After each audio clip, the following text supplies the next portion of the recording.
Radio Rahim on the red carpet with Oscar De La Hoya, answering some of these press questions. We're going to dip in and then we'll get our one-on-one. He's a funny guy, actually. We were down in ESPN and they asked him, like, what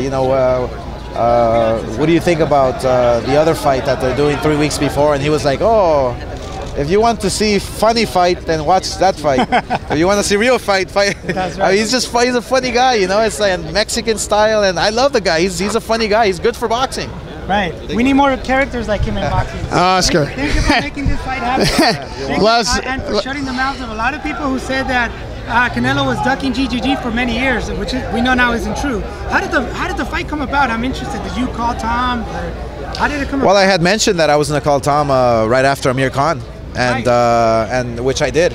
And since that time, it just took a few months to make. I mean, these types of fights, take some time. Take some time to make, and it wasn't an easy negotiation, but we finally have it here, and September 16th it's going to be fun. It's going to be amazing. I know. Hey, Oscar, last time that we spoke, you crowned yourself the savior of boxing. Well, we can see the excitement here and have the anticipation of a fight finally made. After at least 2, even 3 years of people clamoring for this fight, why now? What made now the time to make Triple G Canelo? It's perfect. September 16th has always been, historically, been the best date for any types of fights to happen, to take place. You go back to Julio Cesar Chavez days, my days, and now it's Canelo's era. Now this is Canelo's time, and we're extremely happy that we can take over these dates and create a mega super event on September 16th. There's been so much discussion, like you just said, the negotiations were tough, about how these negotiations shook out.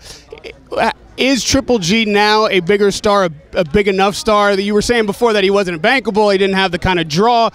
Now is he on the level of Canelo? Yeah, absolutely. Well, look, he's there. He's there. I mean, look, people know him. I mean, everybody chants his name. People love him. He fills up Madison Square Garden in the East Coast when he fights. Look, he just came off a tremendous fight with Jacobs. Both guys, when they step inside the ring, I mean, it's going to be a huge mega event. And but most importantly, the reason why I made this fight is because it's going to be an action-packed fight that's going to deliver. And you, like, as a promoter, this has probably got to be your greatest accomplishment, not just because you've got this fight and it's so anticipated, but because it seems like you really won in the negotiations. It's being reported there's a 70-30 split. Is there a rematch clause as well? I mean, nobody won in the negotiations. Everybody has their fair share. That's the bottom line. I think look, this fight was made for the fans, and the fans were asking for it, and I'm glad that we finally made them. Is there a rematch clause?